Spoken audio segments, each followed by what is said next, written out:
Good morning, everyone. Welcome to our online Sunday service. It's great to see you, even though I cannot see you in person. Today we are holding and celebrating the Buddha's birthday, Vesak. In Asia, it's usually observed according to the lunar calendar. So this past Thursday was the Vesak, or the Buddha's birthday. Today, in order to truly celebrate the Buddha's birthday, let's all together think about the direction of our life goal, as well as the meaning of enlightenment in our daily life. Let me start from my favorite story. In very old days in Korea, there was a very young monk in his mid-20s. One day he happened to meet one very beautiful lady who came to his temple to meditate and offer prayer. She's a regular in that monastery. It's kind of a love at first sight, and because he always thought about her, he could not concentrate his mind on his practice, which really bothered him. One day when they were left together alone, he told to the young woman how he felt towards her, and he discovered the feeling was mutual. And they decided to leave the town to get married.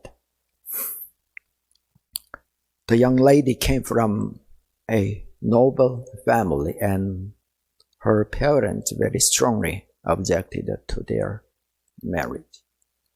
So since the lady as well as the monk did not have any skill to make a living, so by cultivating crops, they started to make ends meet.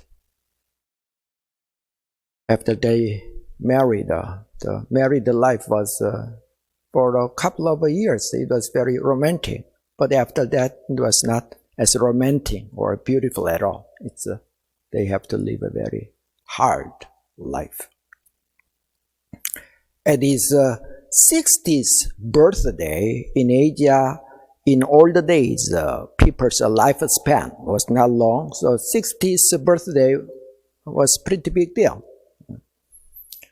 On his 60th birthday, his wife and his two children prepared a very lavish birthday party, prepared a lot of food, and celebrated his birthday. So after they cleared all the food and the other things, when he was left alone in his room, he reflected all his life, how he had lived for 60 years in the past. And he reflected how he first met his wife and the joy he first had his first son, etc. But he felt very empty. Not many things were very meaningful. So he started very bitterly regret his leaving the monastery, his leaving the priesthood. And all of a sudden, a lot of tears came from his eyes, and he buried himself on the cushion and he cried like a baby. All of a sudden, he heard a bell sound, a temple gong, and he was awakened. It was a dream. The monk, after offering the food at the lunchtime before the Buddha image, he prostrated on the meditation cushion. It was less than 1 minute, but he slept and he lived for 60 years. The gong sound did not even fade away. So at that time, he very deeply realized the illusory aspect of human life. And after that, he really poured all his time and energy to attain great enlightenment for the benefit of all beings. And this is the Zen master, Joshin, the story. I'm not sure this is the real story or not. There are 4 kinds of people in this world. First, they search for some goal, whether it is recognition or wealth or health or whatever things, but could not realize that. I think most of the people in this world fall in this category. Or there are another group of people who actually achieved their dream. Some small number of people actually fall in this category. They live in a satisfied and contented way. The third category of people, they achieved their dream, but they started to become disillusioned. Even though they achieved some secular success, but they started to think, this may not be it. This should not be my ultimate life goal, etc. And the last group of people are the person who are completely awakened from the dream. Buddha, our founding master, Sotazan, Jesus, all those saints and the sages. The word, Sanskrit word Buddha, it literally means the awakened one. It's not the honorific title. Buddha, after he attained great enlightenment, he called himself a Buddha, the awakened one. Buddha said, Salam Dukam. Salam Dukam means everything is dissatisfaction. All is suffering. The suffering can be somewhat secular, like a separation from our loved ones. We cannot attain what we want. Or the dissatisfaction can be a little philosophical or very spiritual. For example, Buddha left the palace at the age of 29 because when he was young, he very deeply felt the inherently dissatisfactory of a human life, like old age, death. We cannot attain what we want. We have to encounter something that we would like to avoid, etc. So this is the nature of our life. So Buddha would like to transcend that inherent nature of a human suffering.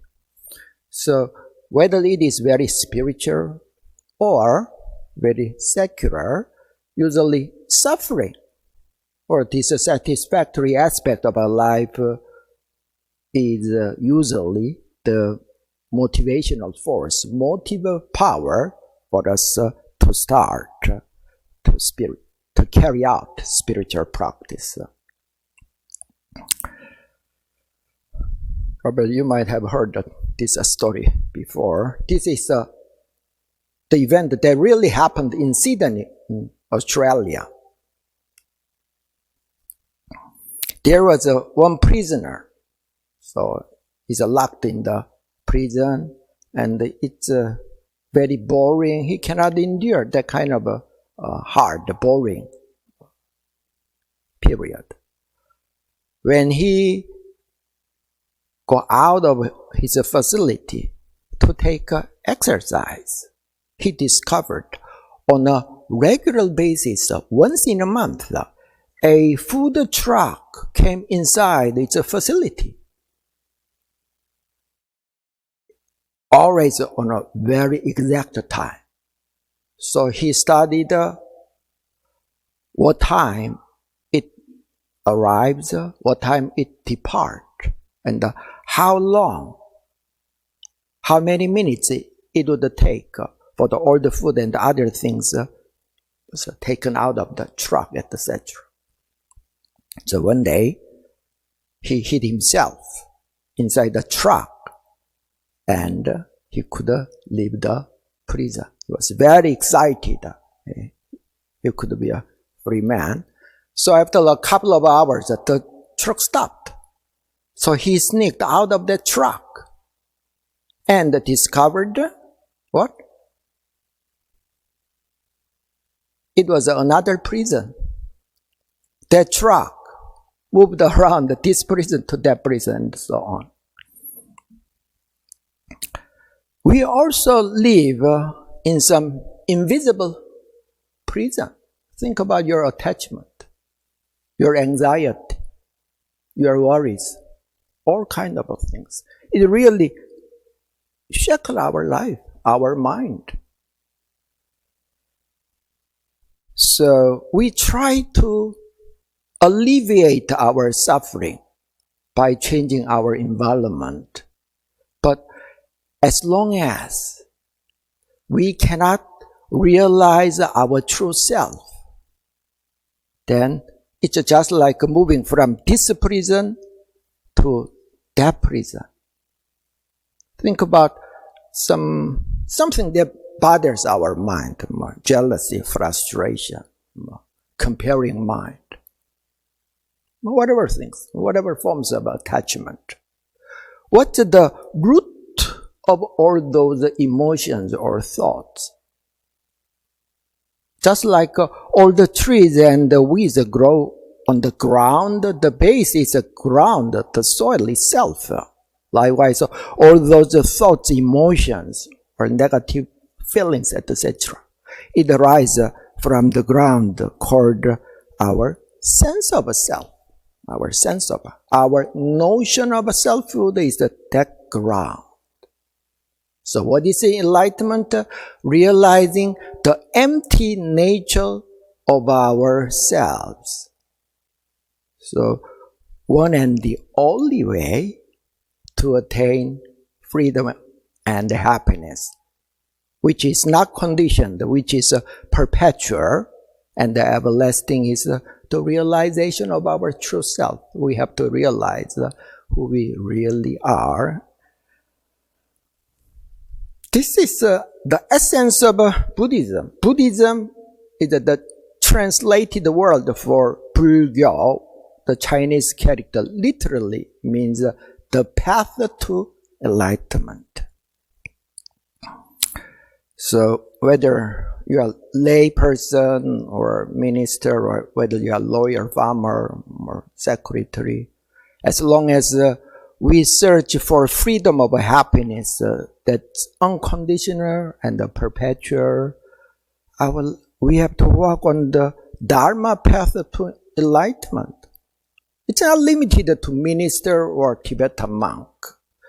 Each and every person, regardless of your race, regardless of your sex, regardless of your occupation, this is something we should do. That's the way we celebrate and remember the Buddha's birthday. Then what is the path to enlightenment? In Theravadan Buddhist tradition, they usually say samatha and vipassana. Or in Chinese, they translated that as a zheng he. Zheng is translated as a concentration. One-pointed state of mind. One-pointedness state of mind, zheng. He means insight or wisdom. The insight to know our true self. So meditation and wisdom. Let's use the easy word. So Nagarjuna, the founder of Mahayana Buddhist tradition, he said, the cessation of ignorance occurs through meditation and wisdom. Meditation and wisdom is the path to sever the root of our ignorance and suffering. As we already know, after Buddha left the palace at the age of 29, he first for some teachers who guide his Dharma path. So his first two teachers were very famous yogis, hermit yogi teacher. They were great in meditation. So Shakyamuni Buddha stayed with under their guidance for some years. And the Siddhartha, the Buddha, reached very easily, very quickly, the highest level of pure consciousness. So he could be observed in deep meditation very easily and for a very long time. But Buddha thought to himself, after he left the cushion, he could not maintain a very deep meditative state of mind. So he thought to himself, just practicing meditation, however long the meditative period is, it's just like taking drugs. Eventually, the effect will disappear. So he left those two teachers, and to make a long story short, he performed all forms of ascetic practice in Himalayas, and at the age of 39, under the Bodhi tree, he attained supreme enlightenment. And then he could realize all the mysteries of universe as well as human life. So just like we can see in this Buddha's life, meditation is not enough. Meditation is just a foundation. Even though meditation and wisdom cannot be separated.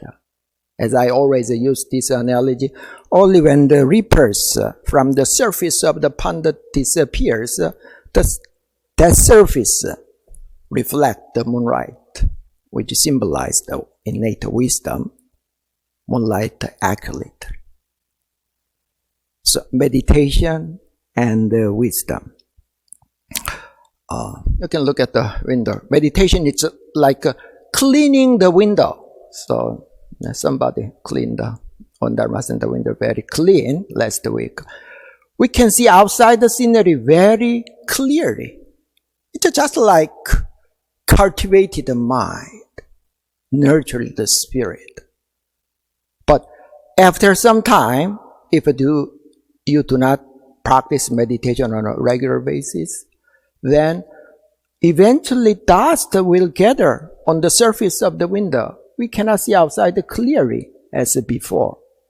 Why? The window is there.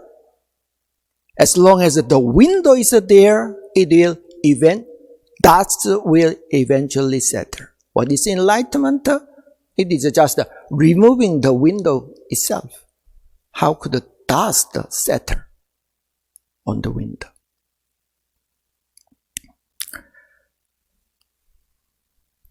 I'm not sure I told this story or not before. There was one Tibetan monk. He did the sightseeing at the Liberty of Statue in New York in 60s.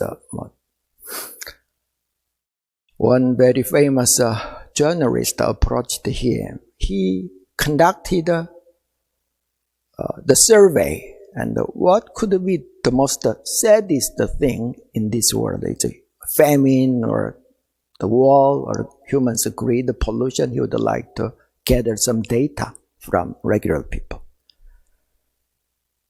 And he asked to the monk, what is the what do you think is the saddest thing in this world? The monk said, who are you? He introduced himself. He's so-and-so. He's a TV anchor. And he repeated that question. And the monk asked one more time, who are you? The journalist thought his English is very low, so he could not get what he asked. And he very slowly introduced himself one more time. But the monk said, who are you? One more time. He's a little upset. He said his name one more time. Then the monk answered, what you said is your name and your occupation. What I asked to you is who you really are. And he was silent. People does not know who really they are. That's the saddest thing in this world. That's what I am thinking. That's what the Buddha's teaching. So on this, in order to truly celebrate the Buddha's birthday in a very authentic way, why don't we plant the seed of a great awakening in our mind? When you see the outside trees, how some trees are small, some are big. Whatever size the trees are, they all start from a very small size seed. As long as we don't give up, we nurture and water that seed, it will eventually grow to a very, very tall tree. That's, I think, the authentic way to celebrate the Buddha's Day. If we have that solid aspiration in our mind, then the universe will definitely guide us. The universe will become our program. We do not have to worry about the many challenging things, including the coronavirus. So let me just read one verse from our founding master's word. One of the disciples asked, by what method should I cultivate so that I may eliminate all of the 5 desires, focus single-mindedly on cultivating the way, and lead a life of tranquility, like the Buddha? The founding master replied, rather than eliminating desires, you should expand them. Once your petty desires are transformed into a great vow, they will naturally subside. As you focus single-mindedly on your vow, then you will inevitably lead a life of tranquility and comfort. Thank you.